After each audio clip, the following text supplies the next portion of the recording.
ನಮಸ್ಕಾರ ಕದಂಬ ನ್ಯೂಸ್ಗೆ ಸ್ವಾಗತ. ನಾನು ಸೋನಿಕಾ ಸುದೇಶ್. ಮೊದಲಿಗೆ ಮುಖ್ಯಾಂಶಗಳು. ಸರ್ಕಾರಿ ಉರ್ದು ಶಾಲೆಯ ದಯನೀಯ ಸ್ಥಿತಿ, ಮಕ್ಕಳು ರಸ್ತೆಯಲ್ಲಿ ಪಾಠ ಕಲಿಯುವ ಪರಿಸ್ಥಿತಿ. ಆಗಸ್ಟ್ 23ರಂದು ಬೀದರ್ನ ರಂಗಮಂದಿರದಲ್ಲಿ ಸಂಗೀತ ಶ್ರಾವಣ ಜರುಗಲಿದೆ. ಮುಂದಿನ 6 ದಿನ ರಾಜ್ಯಾದ್ಯಂತ ವ್ಯಾಪಕ ಮಳೆ ಸಾಧ್ಯತೆ. ಸುದ್ದಿಯ ವಿವರಗಳು. ಬೀದರ್ ಜಿಲ್ಲೆಯ ಬೀದರ್ ತಾಲೂಕಿನ ಶಂಸನಗರ್ ಗ್ರಾಮದಲ್ಲಿ ಇರುವ ಸರ್ಕಾರಿ ಹಿರಿಯ ಪ್ರಾಥಮಿಕ ಉರ್ದು ಶಾಲೆಯ ಕಟ್ಟಡ ಸಂಪೂರ್ಣವಾಗಿ ಹಾಳಾಗಿದ್ದು, ತರಗತಿ ಕೊಠಡಿಗಳಲ್ಲಿ ನೀರು ಸುರಿಯುತ್ತಿರುವ ಕಾರಣ ಮಕ್ಕಳು ತರಗತಿಯ ಒಳಗೆ ಕೂತು ಓದಲು ಸಾಧ್ಯವಾಗದ ಸ್ಥಿತಿ ಎದುರಾಗಿದೆ. ಮಕ್ಕಳು ರಸ್ತೆಯ ಮೇಲೆ ಕುಳಿತು ಪಾಠ ಕಲಿಯುತ್ತಿರುವ ಈ ದಯನೀಯ ಪರಿಸ್ಥಿತಿ ಗ್ರಾಮಸ್ಥರಲ್ಲಿ ಆತಂಕ ಉಂಟು ಮಾಡಿದೆ. ಶಾಲೆಯ ಎಸ್ಡಿಎಂಸಿ ಅಧ್ಯಕ್ಷರು, ಗ್ರಾಮ ಪಂಚಾಯತ್ ಸದಸ್ಯರು ಹಾಗೂ ಸ್ಥಳೀಯ ಯುವ ಮುಖಂಡರು ಈ ವಿಚಾರವಾಗಿ ಸೇರಿ ಚರ್ಚಿಸಿದ್ದು, ಸರ್ಕಾರ ತಕ್ಷಣವೇ ಕ್ರಮ ಕೈಗೊಂಡು ಯಾವುದೇ ಯೋಜನೆಯಡಿಯಲ್ಲಿ ಹೊಸ ತರಗತಿ ಕೊಠಡಿಗಳನ್ನು ನಿರ್ಮಿಸಿಕೊಡಬೇಕೆಂದು ಒತ್ತಾಯಿಸಿದ್ದಾರೆ. ಗ್ರಾಮಸ್ಥರು ತಮ್ಮ ಮಕ್ಕಳ ಭವಿಷ್ಯ ಕತ್ತಲಲ್ಲಿ ಮುಳುಗದಂತೆ ತುರ್ತು ಆಧಾರದ ಮೇಲೆ ಶಾಲೆಯ ಕಟ್ಟಡವನ್ನು ಸರಿಪಡಿಸಲು ಅಥವಾ ಹೊಸ ಕಟ್ಟಡವನ್ನು ನಿರ್ಮಿಸಲು ಸರ್ಕಾರ ಮುಂದಾಗಬೇಕೆಂದು ಮಾಧ್ಯಮದ ಮುಖಾಂತರ ಮನವಿ ಮಾಡಿದ್ದಾರೆ.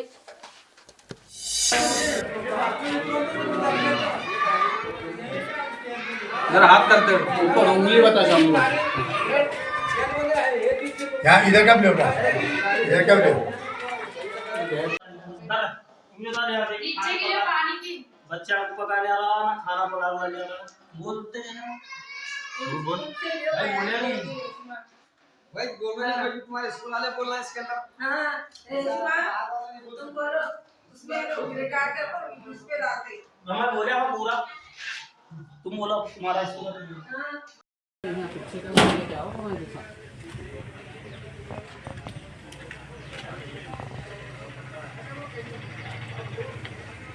नीचे नीचे करो उसको, थोड़ा नीचे का भी आ जाना नीचे पानी का आता है इतना टाइम पास से पूरा अच्छा ये मैं 3 साल में लगा 3 साल से कर रहा हूं मां काली है ये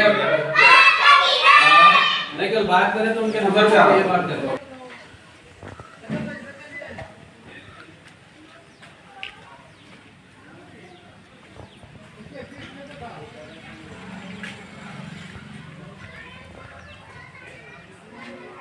इधर आओ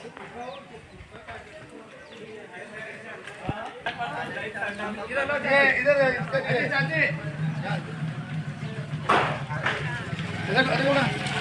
ये ऊपर का सही है।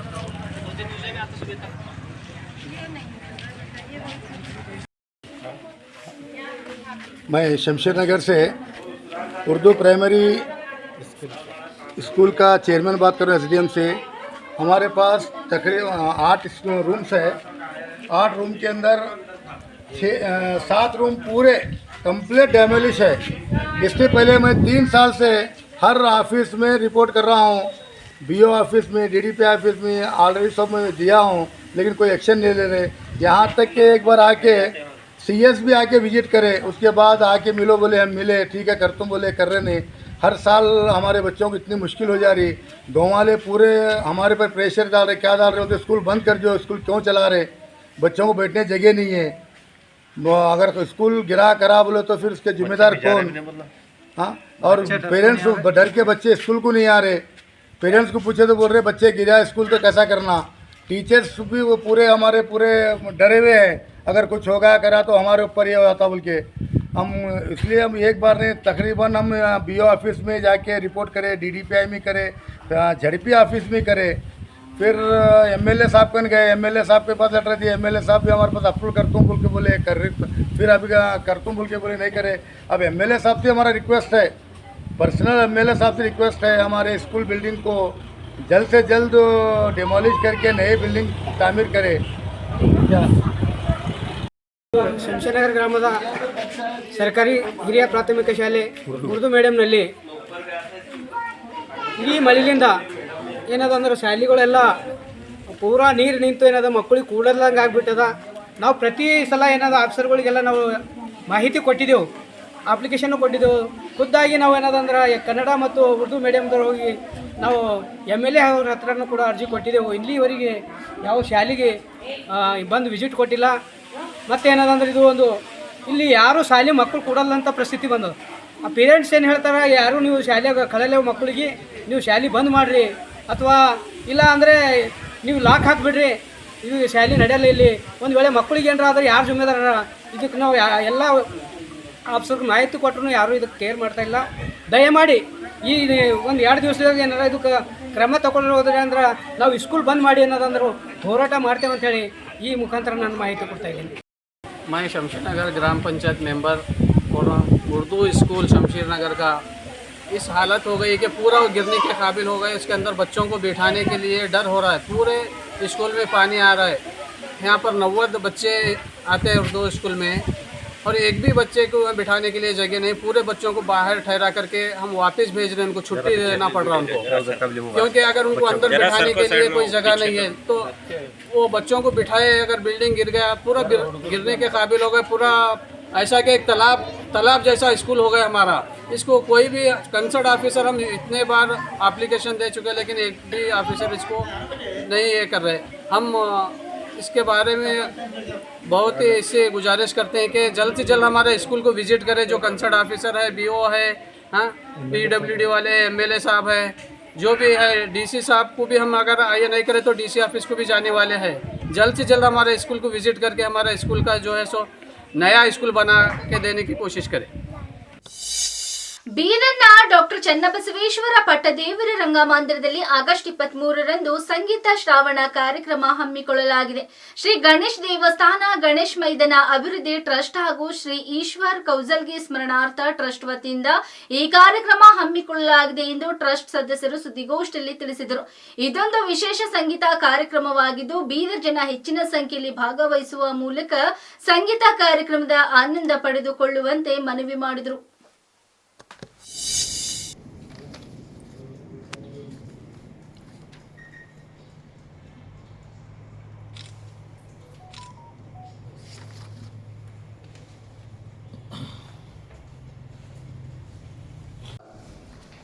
ಶ್ರೀ ಪಂಡಿತ್ ರಾಮುಲು ಗಾರ್ಗಿ ಅವರೇ, ಖ್ಯಾತ ಕ್ಲಾಸಿಕಲ್ ಸಿಂಗರ್ ಆಫ್ ಬೀದರ್, ಮತ್ತು ಶ್ರೀ ಗಣೇಶ್ ದೇವಸ್ಥಾನ ಹಾಗೂ ಗಣೇಶ್ ಮೈದಾನ ಅಭಿವೃದ್ಧಿ ಟ್ರಸ್ಟ್ನ ಸದಸ್ಯರಾದ ಶ್ರೀ BS ಪಾಟೀಲ್ ಅವರೇ, ಹಾಗೂ ಶ್ರೀ ಬಸವರಾಜ್ ಮಸೂದಿ ಅವರೇ, ಹಾಗೂ ಇಲ್ಲಿ ನೆರೆದಂಥ ಎಲ್ಲ ಪ್ರಿಂಟ್ ಆ್ಯಂಡ್ ಎಲೆಕ್ಟ್ರಾನಿಕ್ ಮೀಡಿಯಾದವರಿಗೆ ವೆಲ್ಕಮ್ ಮಾಡುತ್ತಾ, ಇವತ್ತಿನ ಈ ವಿಶೇಷ ಪತ್ರಿಕಾ ಗೋಷ್ಠಿ ಕರೆದಿದ್ದಿದೆ. ಇದರ ಹಿನ್ನೆಲೆಯಲ್ಲಿ ಈಗ ಬೀದರ್ನಲ್ಲಿ ಶ್ರಾವಣ ಮಾಸದ ನಿಮಿತ್ತ ಈಗ ಒಂದು ಮಂತ್ ಶ್ರಾವಣ ಮಾಸ ನಡೀತಾ ಇದೆ ಅಲ್ಲ, ಒಂದು ಕೊನೆಯ ದಿವಸ 23ನೇ ತಾರೀಕು ಶ್ರೀ ಗಣೇಶ್ ದೇವಸ್ಥಾನ ಹಾಗೂ ಗಣೇಶ್ ಮೈದಾನ ಅಭಿವೃದ್ಧಿ ಟ್ರಸ್ಟ್ ಹಾಗೂ ಡಾಕ್ಟರ್ ಈಶ್ವರ್ ಕೌಜಲ್ಗಿ ಸ್ಮರಣಾರ್ಥ ಚಾರಿಟೇಬಲ್ ಟ್ರಸ್ಟ್ ಸಹಯೋಗದೊಂದಿಗೆ ಇಬ್ಬರು ಜಂಟಿಯಾಗಿ ಆಯೋಜಿಸಿರುವ ಈ ಸಂಗೀತ ಶ್ರಾವಣ ಭಾರತ ರತ್ನ ಸ್ವರ್ಗೀಯ ಪಂಡಿತ್ ಭೀಮಸೇನ್ ಜೋಶಿಯವರ ಶಿಷ್ಯವೃಂದದವರಿಂದ ಈ ಭಕ್ತಿಮಯ ಸಂಗೀತ ಆಯೋಜನೆ ಮಾಡಲಾಗಿದೆ. ಇದೇ 23 ಆಗಸ್ಟ್ 2025 ಸಂಜೆ 6 ಗಂಟೆಗೆ ಡಾಕ್ಟರ್ ಮೊಗಾಚ ಚನ್ನಬಸವದೇವರು ಪಟ್ಟದೇವರ ರಂಗಮಂದಿರದಲ್ಲಿ ಆಯೋಜನೆ ಮಾಡಲಾಗಿದೆ. ಹಾಗಾಗಿ ಇದು ಬೀದರ್ ಜನತೆಗೆ ಮೊಟ್ಟ ಮೊದಲನೇ ಬಾರಿಗೆ ಅಂದ್ರೆ ಪ್ರಥಮ ಬಾರಿಗೆ ಇದು ಭಕ್ತಿ ಅಂದ್ರೆ ಭಜನೆ ಕಾರ್ಯಕ್ರಮ ಎಲ್ಲ ಟೆಂಪಲ್ಗಳಲ್ಲಿ ನಡೀತಾವ. ಬಟ್ ಮೊಟ್ಟ ಮೊದಲನೇ ಬಾರಿಗೆ ಒಂದು ರಂಗಮಂದಿರದಲ್ಲಿ ಹೊರಗಿಂದೆಲ್ಲ ಗೆಸ್ಟ್ಗಳು singers classical singers Bhimsen Joshi ಜೊತೆಯವರೇನು ನುಡಿಸಿದ್ರೆ ವಾದ್ಯವೃಂದದವರು ಅವರೆಲ್ಲರೂ ಬರ್ತಾ ಇದ್ದಾರೆ. ಗಣೇಶ್ ಮೈದಾನ ಅಭಿವೃದ್ಧಿ ಟ್ರಸ್ಟ್ ಹಾಗೂ ಈಶ್ವರ್ ಕೌಜಲ್ಗಿ ಚಾರಿಟೇಬಲ್ ಟ್ರಸ್ಟ್ ಸ್ಮರಣಾರ್ಥವಾಗಿ ಇದು ಒಂದು ಮಾದರಿಯ ಒಂದು ಸಮಾಪ್ತಿ, ಶ್ರಾವಣ ಸಮಾಪ್ತಿ ಅಂತ ಎಲ್ಲ ಮಾಡ್ತಾರೆ. ಬಟ್ ಇದೊಂದು ಏನು ಮಾದರಿ ಆಗಿದೆ ಅಂದ್ರೆ ಒಂದು ವಿಶೇಷವಾಗಿ ಇವಾಗ ಏನಿದೆ ಬಹಳಷ್ಟು ಸಂಗೀತದಲ್ಲಿ ಪರಿವರ್ತನೆಗಳಾಗ್ತಾ ಬರ್ತಾ ಇದೆ. ನೋಡ್ತಾ ಇದ್ದೀವಿ ನಾವೆಲ್ಲ. ಬಟ್ ಇದು ಏನಿದೆ ಪರಿಪೂರ್ಣವಾಗಿ ಶಾಸ್ತ್ರಬದ್ಧವಾದ ಒಂದು ಸಂಗೀತ ಮತ್ತು ಭಜನಾ ಕಾರ್ಯಕ್ರಮ ಇದು.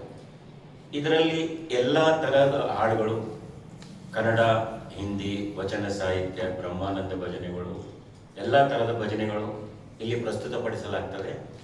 ಮತ್ತು ನಮ್ಮ ರವಿ ಸರ್ ಹೇಳಿದ ಹಾಗೆ ಪ್ರಥಮವಾಗಿ ಪಂಡಿತ್ ಭೀಮಸೇನ್ ಜೋಶಿ ಅವರ ಜೊತೆಯಲ್ಲಿ ಬಾರಿಸಿದವರು, ಅವರ ಜೊತೆಯಲ್ಲಿ ಇಂಟರ್ನ್ಯಾಷನಲ್ ವಿದೇಶದಲ್ಲಿನೂ ಕೂಡ ಅವರು ಬಾರಿಸಿದವರು, ಅವರು ಈ ಕಾರ್ಯಕ್ರಮಕ್ಕೆ ಬರ್ತಾ ಇದ್ದಾರೆ. ವಿಶೇಷವಾಗಿ ಹೇಳೋದೇನೆಂದರೆ ಆ ಕಾರ್ಯಕ್ರಮದಲ್ಲಿ ಎಲ್ಲರೂ ಬೀದರ್ ಸಂಗೀತ ಪ್ರೇಮಿಗಳು ಬಂದು ಆ ಕಾರ್ಯಕ್ರಮ ಆಸ್ವಾದ ಮಾಡಬೇಕಂತ ಕೊಡ್ತಾ ಇದ್ದೀನಿ. ಮತ್ತು ಹೇಳೋದೇನೆಂದ್ರೆ ಇದರಲ್ಲಿ ನೋಡ್ರಿ, ಭರತ್ ಕಾಮತ್ ಅಂತ ತಬಲಾ ಬಾರಿಸ್ತಾ ಇದ್ದಾರೆ, ಇವರು ಭೀಮಸೇನ್ ಜೋಶಿ ಅವ್ರ ಜೊತೆ ಬಾರಿಸಿದವರು. ಗಣೇಶ್ ಪಾಪನ್ ಅಂತ ಪಕ್ವಾಸ್ ಬಾರಿಸ್ತಾ ಇದ್ದಾರೆ. ಮತ್ತು ಸ್ವರೂಪ್ ಪ್ರಸಾದ್ ದಿವಾನ್ ಇವರು ಹಾರ್ಮೋನಿಯಂ ವಾದಕರು. ಧನಂಜಯ್ ಗಾಡ್ಗಿಳ್ ಇವರು ವಯಲಿನ್ ವಾದಕರು. ಶ್ರೀ ಕೃಷ್ಣ ಮುಖೇಡ್ಕರ್ ಈ ಹುಡುಗ ನನ್ನ ಶಿಷ್ಯ, ಮತ್ತು ಇವಾಗ ಸಾಂಗ್ಲಿದಲ್ಲಿ ಅವ ಶಾಸ್ತ್ರೀಯ ಸಂಗೀತ ಕಲಿಸ್ಲಿಕ್ಕೆ. ಗುರುವಾರ ಕರ್ನಾಟಕದ ಹಲವಾರು ಭಾಗಗಳಲ್ಲಿ ನಿರಂತರ ಮಳೆಯಾಗಿದ್ದು ನದಿಗಳು ಉಕ್ಕಿ ಹರಿಯುತ್ತಿವೆ. ಹಲವು ಕಡೆಗಳಲ್ಲಿ ಸೇತುವೆಗಳು ಮುಳುಗಡೆಯಾಗಿ ಅನೇಕ ಪ್ರದೇಶಗಳಲ್ಲಿ ರಸ್ತೆ ಸಂಪರ್ಕ ಕಡಿತಗೊಂಡಿದೆ ಎಂದು ಅಧಿಕಾರಿಗಳು ತಿಳಿಸಿದ್ದಾರೆ. ಧಾರವಾಡ, ಗದಗ, ದಾವಣಗೆರೆ, ಹಾವೇರಿ ಮತ್ತು ಉತ್ತರ ಕನ್ನಡದಲ್ಲಿ ಭಾರಿ ಮಳೆಯಾಗಿದ್ದು ಮನೆಗಳು ಮತ್ತು ಕೃಷಿ ಭೂಮಿಗೆ ಹಾನಿಯಾಗಿದೆ. ಮಹಾರಾಷ್ಟ್ರದ ಪ್ರವಾಹದಿಂದ ಭಾರಿ ನೀರು ಹರಿದು ಬರುತ್ತಿರುವುದರಿಂದ ಕೃಷ್ಣಾ ನದಿಯಲ್ಲಿ ನೀರಿನ ಮಟ್ಟ ಏರಿಕೆಯಾಗಿದೆ. ಇತ್ತ ಯಾದಗಿರಿಯಲ್ಲಿ ನಾರಾಯಣಪುರದ ಬಸವಸಾಗರ ಅಣೆಕಟ್ಟಿನಿಂದ ನೀರನ್ನು ಬಿಡುಗಡೆ ಮಾಡಲಾಗುತ್ತಿರುವುದರಿಂದ ಕೃಷ್ಣಾ ನದಿ ಜಲಾನಯನ ಪ್ರದೇಶದ ಹಳ್ಳಿಗಳು ಪ್ರವಾಹ ಭೀತಿ ಎದುರಿಸುತ್ತಿವೆ ಎಂದು ಅಧಿಕಾರಿಗಳು ತಿಳಿಸಿದ್ದಾರೆ. 30 ಕ್ರೆಸ್ಟ್ ಗೇಟ್ಗಳನ್ನು ತೆರೆಯುವ ಮೂಲಕ ಅಣೆಕಟ್ಟಿನಿಂದ 2.8 ಲಕ್ಷ ಕ್ಯೂಸೆಕ್ ನೀರನ್ನು ಬಿಡುಗಡೆ ಮಾಡಲಾಗಿದೆ. ಕೃಷ್ಣಾ ನದಿಗೆ ವ್ಯಾಪಿಸಿರುವ ಯಾದಗಿರಿಯ ಕೊಲ್ಲೂರು ಸೇತುವೆ ಮುಳುಗಡೆಯಾಗಿದ್ದು ರಸ್ತೆ ಸಂಪರ್ಕ ಕಡಿತಗೊಂಡಿದೆ ಎಂದು ಸಂಬಂಧಪಟ್ಟ ಅಧಿಕಾರಿಗಳು ತಿಳಿಸಿದ್ದಾರೆ. ವಾಹನ ಸಂಚಾರ ಸಂಪೂರ್ಣವಾಗಿ ಸ್ಥಗಿತಗೊಂಡಿದ್ದು ಪೊಲೀಸರು ಆ ಪ್ರದೇಶದಲ್ಲಿ ಮೇಲ್ವಿಚಾರಣೆ ಮಾಡುತ್ತಿದ್ದಾರೆ. ಪ್ರತಿ ವರ್ಷ ಮಳೆಯಾಗುವ ವೇಳೆ ಸೇತುವೆ ಮುಳುಗಡೆಯಾಗುತ್ತಲೇ ಇರುವುದರಿಂದ ಗ್ರಾಮಸ್ಥರು ಎತ್ತರದ ಸೇತುವೆ ನಿರ್ಮಿಸುವಂತೆ ಬೇಡಿಕೆ ಇಟ್ಟಿದ್ದಾರೆ.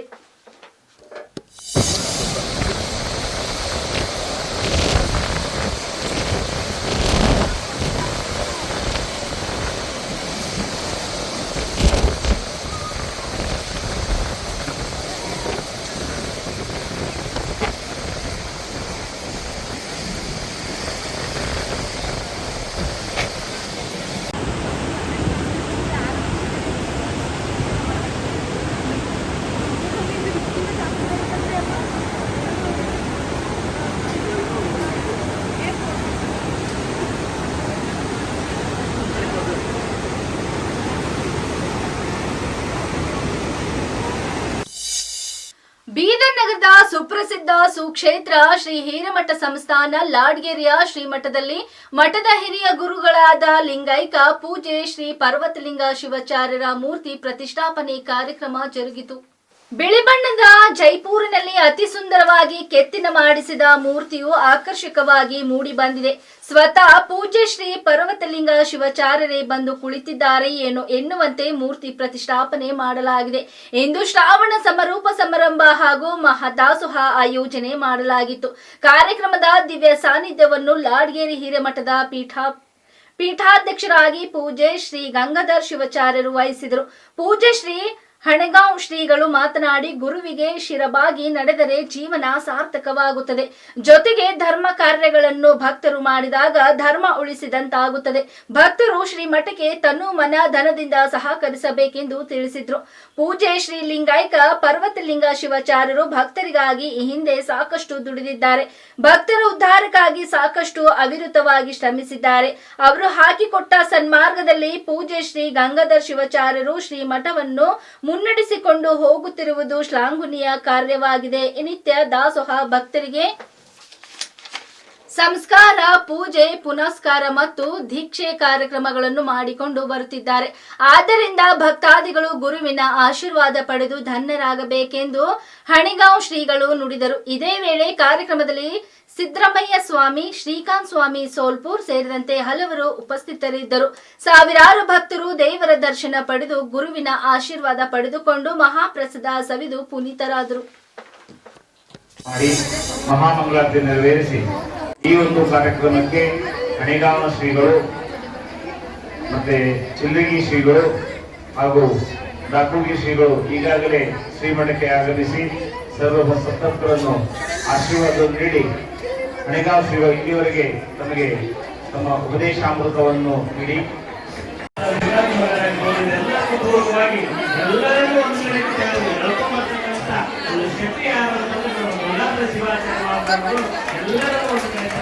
ಹೇಳಿ ತಮ್ಮೆಲ್ಲರೂ ಕೂಡ ಮತ್ತೊಮ್ಮೆ ನಾನು ಧನ್ಯವಾದ ಹೇಳುತ್ತಾ ಈ ಒಂದು ಕಾರ್ಯಕ್ರಮಕ್ಕೆ ಆಗಮಿಸುವಂತ ಹಣಿಗಾಂವ ಶ್ರೀಗಳಿಗೆ ಬಸವಲಿಂಗ ಸ್ವಾಮಿಗಳು ಒಂದು ಶಾಲಿಸಬೇಕು ಇಟ್ಕೋಬೇಕು ಅಂತಕ್ಕಂಥ ಮಾತನ್ನು ನಿಮ್ಮೆಲ್ಲರಿಗೆ ಹೇಳ್ತಾ ಬಹಳ ಸುಂದರವಾಗಿ ಪರ್ವತಲೀಯ ಶಿವಾಚಾರ್ಯ ಸ್ವಾಮಿಗಳವರ ಒಂದು ಪುಣ್ಯ ಸ್ಮರಣೋತ್ಸವದ ನಿಮಿತ್ತವಾಗಿ ಸುಂದರವಾಗಿರ್ತಕ್ಕಂಥ ಮೂರ್ತಿಯನ್ನು ಸ್ಥಾಪನೆ ಮಾಡಿದ್ದಾರೆ. ಆ ಮೂರ್ತಿಗೆ ತಾವೆಲ್ಲರೂ ಭಯ ಭಕ್ತಿ ಶ್ರದ್ಧೆಯಿಂದ ನಮಸ್ಕಾರವನ್ನ ಮಾಡಿ ನಿಮ್ಮ ಬಯಕೆಗಳನ್ನ, ನಿಮ್ಮ ಇಚ್ಛೆಯನ್ನ, ನಿಮ್ಮ ಸಂಕಲ್ಪವನ್ನ ನಾವಲ್ಲಿ ಪ್ರಾರ್ಥನೆಯನ್ನ ಮಾಡ್ಕೊಂಡ್ವಿ ಅಂತಂದ ಪರ್ವತಲಿಂಗ ಶಿವಾಚಾರ್ಯ ಮಹಾಸ್ವಾಮಿಗಳವರು ಗಂಗಾಧರ ಶಿವಾಚಾರ್ಯಗಳ ಮುಖಾಂತರವಾಗಿ ಆ ಕೆಲಸ ನಿಮ್ಮ ಸಂಕಲ್ಪವು ನೆರವೇರ್ತದೆ ಅಂತಕ್ಕಂಥ ಮಾತನ್ನ ಈ ಸಂದರ್ಭದೊಳಗೆ ಹೇಳಿ ನಾವೆಲ್ಲರೂ ಕೂಡ ಬಂದಿರಿ. ಭಯಭಕ್ತಿಯಿಂದ ಗುರುವಿನ ದರ್ಶನವನ್ನು ಮಾಡಿ ಗುರು ಸಿಗುವುದೇ ದುರ್ಲಭ, ಸಿಕ್ಕರೆ ಬಹುಲಾಭ ಅಂತಕ್ಕಂಥ ಮಾತನ್ನು ಹೇಳಿದಾರಲ್ಲ, ಹಂಗ ಗುರುಗಳು ಸಿಕ್ಕರೆ ಅವರ ಒಂದು ಶಕ್ತಿಯನ್ನ ನಾವು ಪಡ್ಕೊಂಡು ಅವರಿಗೆ ಭಕ್ತಿ ಅರ್ಪಣೆ ಮಾಡಿ ಅದರಿಂದ ನಾವು ಎಲ್ಲಾ ಕೆಲಸಗಳನ್ನ ಮಾರ್ಗದರ್ಶನವನ್ನು ಮಾಡಿಕೊಂಡು ನಮಗೆ ಹಿಂದೆ ಗುರು ಇರಬೇಕು, ಮುಂದೆ ಗುರಿ ಇರಬೇಕು, ಆ ನಿಟ್ಟಿನೊಳಗೆ ನಮ್ಮ ಗುರಿ ಇಟ್ಟುಕೊಂಡು ನಮ್ಮ ಗುರುಗಳನ್ನ ಆಶೀರ್ವಾದವನ್ನು ಪಡ್ಕೊಂಡು ನಾವು ಹೋಗಿ ಅಂತಂದ್ರೆ ನಮ್ಮ ಜೀವನ ಸಾರ್ಥಕತೆ ಆಗ್ತದೆ. ಅಂತ ಸಾರ್ಥಕತೆ ಬದುಕನ್ನ ನಾವೆಲ್ಲರೂ ಸಾಗಿಸ್ಲಿ ಅಂತಕ್ಕಂಥ ಮಾತನ್ನ ಹೇಳಿ ಸಂದರ್ಭದಲ್ಲಿ ಮಾತಾಡಿಕೊಂಡಿರ್ತಕ್ಕಂಥ ತಮ್ಮೆಲ್ಲರಿಗೂ ಆ ಗುರುವಿನ ಆಶೀರ್ವಾದ ಸದಾಕಾಲ ಇರಲಿ ಅಂತ ಹೇಳಿ. ಪರ್ವತಲಿಂಗ ಶಿವಾಚಾರ್ಯರು ಕೇವಲ ಶತಾಯುಷಿಗಳಾಗಿ ಭಕ್ತರಿಗೆ ಉದ್ಧಾರ ಮಾಡಿಲ್ಲ. ಒಂದು ಸಂದರ್ಭದಲ್ಲಿ ಶ್ರೀಮಠದಲ್ಲಿ ಒಂದು ಪ್ರಸಾದ ದಾಸೋಹ ನಡೀತಾ ಇತ್ತು. ಆ ದಾಸೋಹ ಸಂದರ್ಭದಲ್ಲಿ ಈಗ ಎಲ್ಲ ಒಂದು ಈ ಹುಟ್ಟಿಗೆ ತುಪ್ಪ ಬೆಳೆಸಬೇಕು, ತುಪ್ಪ ತರಲಿಕ್ಕೆ ಒಬ್ಬ ಭಕ್ತರನ್ನ ಕಳಿಸಿದ್ರು ಪೂಜ್ಯರು. ಆದ್ರೆ ಸಮಯಕ್ಕೆ ತುಪ್ಪ ಬರಲಿಲ್ಲ. ತುಪ್ಪ ಬರ್ಲಾರ್ದೇನೆ ನೈವೇದ್ಯ ಹ್ಯಾಂಗ್ ಸ್ವೀಕಾರ ಮಾಡಬೇಕು ಸಾಧ್ಯ ಇಲ್ಲ ಅಂತೇಳಿ ದಾರಿ ಕಾಯುವಂತ ಸಂದರ್ಭದಲ್ಲಿ ಮತ್ತೊಬ್ಬ ಭಕ್ತನಿಗೆ ಹೇಳಿದ್ರು ಪೂಜ್ಯರು ಏನಂದ್ರೆ, ಅಲ್ಲಿ ಬಾವ್ಯಾಗ ತುಪ್ಪ ನೋಡು ತೋರ್ಬ ಅಂತ ಹೇಳಿ. ಹಾಗಾಗಿ ಅವರು ಅದನ್ನ ನಂಬಿಲ್ಲ. ಆಕ್ಚುಲಿ ಯಾರೋ ಭಕ್ತರು ಇಲ್ಲಪ್ಪ ನಿನಗೆ ಮಾಡೋದು ಹೋಗಿ ತಗೊಂಡ್ ಬಾ ಅಂದಾಗ ಆ ಒಂದು ಬಕೆಟಲ್ಲಿ ನೀರನ್ನು ಹಿಡ್ಕೊಂಡು ಬಂದ್ರೆ ಒಂದು ತುಪ್ಪ ಆಗಿತ್ತು. ಈ ಒಂದು ಆ ತುಪ್ಪವನ್ನ ಎಲ್ರಿಗೂ ಕೆಡಿಸಿ ಅವತ್ತು ಪ್ರಸಾದ ದಾಸೋಹವನ್ನ ಮಾಡಿದ್ರು. ಆಮೇಲೆ ಆ ಭಕ್ತ ಬಂದ, ತುಪ್ಪ ರಿಯಲ್ ತುಪ್ಪ ತಗೊಂಡು ಬಂದ. ಆವಾಗ ಪೂಜೆ ಹೇಳಿದ್ರು, ನೀ ತಡ ಮಾಡಿದ್ರಿ, ಪರಮಾತ್ಮ ನಿಮ್ಗೆ ಸಿಟ್ಟಾಗ್ಯಾನ, ಆ ತುಪ್ಪವನ್ನು ಬಾಯಾಗ ಚೆಲ್ಲು ಅಂತ ಹೇಳಿದ್ರು. ಅವಾಗ ಆ ತುಪ್ಪವನ್ನ ಬಾಯಾಗ ಚೆಲ್ಲಿದಾಗ ಅದು ನೀರಾಯ್ತು. ಅಂದ್ರೆ ಅಂತ ಒಂದು ಶಕ್ತಿ ಸದ್ಗುರುವಿನಲ್ಲಿತ್ತು. ನೀರನ್ನೇ ತುಪ್ಪ ಮಾಡುವಂತಹ ಒಂದು ಶಕ್ತಿ ಸದ್ಗುರು ಪರ್ವತಲಿಂಗ ಶಿವಾಚಾರ್ಯರಿತ್ತು ಅಂದಾಗ ಅವರ ಭಕ್ತರು ಎಂಥ ಒಂದು ಶಕ್ತಿವಂತ ಇರ್ಬೋದು ಅನ್ನುವಂಥದ್ದೇ ನಾವು ಇವತ್ತು ಕಲ್ಪನೆ ಮಾಡಲಿಕ್ಕೂ ಸಾಧ್ಯ ಇಲ್ಲ. ದೇಶದಾದ್ಯಂತ ಚುನಾವಣೆಗಳ ಪವಿತ್ರತೆ ಪ್ರಶ್ನಾರ್ಥಕವಾಗಿದೆ. ಒಬ್ಬ ವ್ಯಕ್ತಿ ಮತ ಚಲಾಯಿಸಿದ ನಂತರ ಮತ್ತೊಂದು ಬೂತ್ನಲ್ಲಿ ನಕಲಿ ಮತ ಹಾಕುವ ಘಟನೆಗಳು ನಡೆಯುತ್ತಿವೆ. ಇದು ಪ್ರಜಾಸತ್ತಾತ್ಮಕ ವ್ಯವಸ್ಥೆಗೆ ದೊಡ್ಡ ಧಕ್ಕೆಯಾಗಿದೆ. ಈ ದುಷ್ಟ ಪ್ರವೃತ್ತಿ ನಿಲ್ಲಿಸಲು ಕಾಂಗ್ರೆಸ್ ಶಕ್ತಿ ಪೂರ್ವಕವಾಗಿ ಹೋರಾಟ ನಡೆಸುತ್ತದೆ. ಪುರಸಭೆ ಸದಸ್ಯ ಎ ನಂಜುಂಡಪ್ಪ ತಿಳಿಸಿದ್ದಾರೆ. ಪಟ್ಟಣದ ಕೆಎಸ್ಆರ್ಟಿಸಿ ಬಸ್ ನಿಲ್ದಾಣದಲ್ಲಿ ಯುವ ಕಾಂಗ್ರೆಸ್ ಕಾರ್ಯಕರ್ತರು ಮತಕಳ್ಳತನ ವಿರೋಧಿ ಜಾಗೃತಿ ಅಭಿಯಾನ ನಡೆಸಿದರು. ಪಟ್ಟಣದ ಪ್ರಮುಖ ರಸ್ತೆ, ಸರ್ಕಾರಿ ಕಚೇರಿ, ಬಸ್ ನಿಲ್ದಾಣ ಮತ್ತು ಜನಸಂದಣಿ ಪ್ರದೇಶಗಳಲ್ಲಿ ಪೋಸ್ಟರ್ ಅಂಟಿಸುವ ಮೂಲಕ ಮತದಾನದ ಪವಿತ್ರತೆ ಉಳಿಸುವ ಸಂದೇಶ ನೀಡಲಾಯಿತು. ನಮ್ಮ ರಾಜ್ಯದ ರಾಜಧಾನಿ ಬೆಂಗಳೂರಿನ ಫ್ರೀಡಂ ಪಾರ್ಕ್ನಲ್ಲಿ ಬೃಹತ್ ಪ್ರತಿಭಟನೆ ನಡೆಸಿದ್ದೇವೆ. ಇದೀಗ ತಾಲೂಕಾ ಹಾಗೂ ಗ್ರಾಮ ಮಟ್ಟದಲ್ಲಿ ಜಾಗೃತಿ ಅಭಿಯಾನ ನಡೆಸುತ್ತಿದ್ದೇವೆ. ಮುಂದಿನ ದಿನಗಳಲ್ಲಿ ಚುನಾವಣಾ ಆಯೋಗ ಆಯೋಗ ಗಂಭೀರವಾಗಿ ಕ್ರಮ ಕೈಗೊಳ್ಳಬೇಕು, ಇಲ್ಲವಾದರೆ ಕಾಂಗ್ರೆಸ್ ದೇಶವ್ಯಾಪ್ತಿ ಉಗ್ರ ಹೋರಾಟ ಆರಂಭಿಸುತ್ತದೆ ಎಂದು ಎಚ್ಚರಿಸಿದರು. ನಂತರ ಬಾಲನಹಳ್ಳಿ ಯುವ ಕಾಂಗ್ರೆಸ್ ರಮೇಶ್ ಅವರು ಮಾತನಾಡಿ, ವಿರೋಧ ಪಕ್ಷದ ನಾಯಕ ರಾಹುಲ್ ಗಾಂಧಿ ಅವರು ದೇಶದ ಮತದಾರರ ಪಟ್ಟಿ ಲೋಪ ಹಾಗೂ ಅಕ್ರಮಗಳನ್ನು ಬಹಿರಂಗಪಡಿಸಿದ್ದು ಅದನ್ನು ಸಣ್ಣ ಮಕ್ಕಳಿಗೂ ಅರ್ಥವಾಗುವಂತೆ ಸ್ಪಷ್ಟಪಡಿಸಿದ್ದಾರೆ ಎಂದು ತಿಳಿಸಿದ್ದಾರೆ.